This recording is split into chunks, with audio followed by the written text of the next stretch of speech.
ક્યારના મોબાઈલમાં જોઈને શું વિચારો છો? મોબાઈલમાં એવું જોઉં છું કે નવી પેઢી છે ને આ મોબાઈલના કારણે લખવાનું હાવ ભૂલી ગઈ છે. બે શબ્દ લખવાનો હોય તો એટલું જોર આવે છે એમને. થેન્ક યુ લખવાનું હોય તો TX કરી દે છે. ઓકે માં બે અક્ષર જ હોય તો ઓ ના લખ, ખાલી કે. તું આવી જશે કે કોઈને હેપી બર્થડે હોય તો કે HBD. ખરેખર શું થવા બેઠું છે?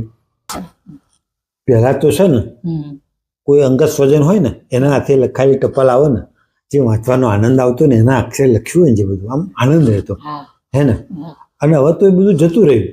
આપણે તું જો આપણે સગાઈ થઈ ને ત્યારે હું તને ટપાલ લખતો, તું પછી મને લખતી જવાબ લખતો, એમ હું રાહ જોતો તારા ટપાલની, તું રાહ જોતી, તું રાહ જોતી, હું રાહ જોતો, એમ કેવું ચાલ્યા કરતું તે.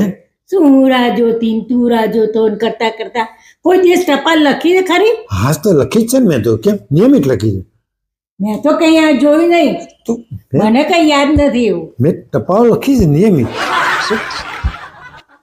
કોને લખી છે સાલું?